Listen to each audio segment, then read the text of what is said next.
China, Chinese, stop the Chinese.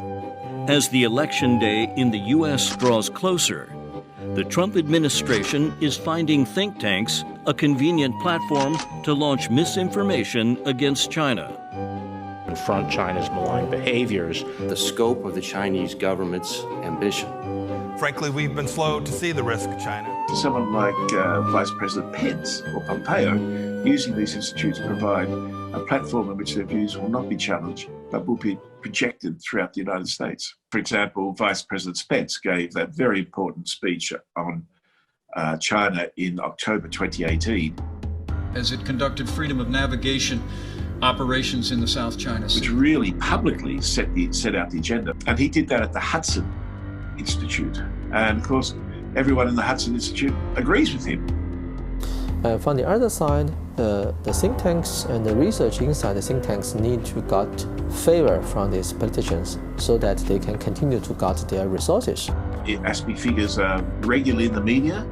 They work very, very closely with the Murdoch media in particular. There's kind of partners working very closely to doing the same things. They try to, in certain ways, manipulate the information fellows so they can affect the people how to think issues. Politicians, think tanks, and the media work together to align narratives that drive public discussion and pervade the public conscious, often with malevolent intent. First, so-called independent researchers or institutions release a report making groundless accusations against China. Then, certain Western politicians quickly follow up and make statements citing the report. Next, media outlets report the news widely. Last, certain Western governments take advantage of the media's leverage as tacit approval for further actions such as passing legislation to ratchet up pressure on China. Despite the hostility promoted by Western media and politicians, Chinese diplomats have gone out of their way to convey goodwill and cooperation. We are always ready to develop a China-US relationship featuring no conflict, no confrontation, mutual respect, and win-win cooperation based on coordination and stability.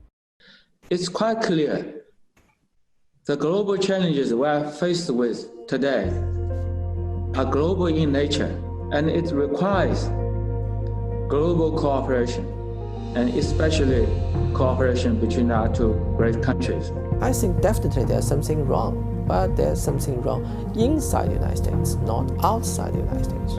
The Australian government now is just a puppet of the US. So I don't think that it's particularly wise that we are arcing up with China. China's been politically stable. It has contributed in many, many ways to regional peace and stability. So we should be very happy. For generations, China and the West have worked together to advance relations. But some think tanks with insidious agendas are undermining the fruits of years of cooperation and goodwill, risking conflict and endangering stability and world peace.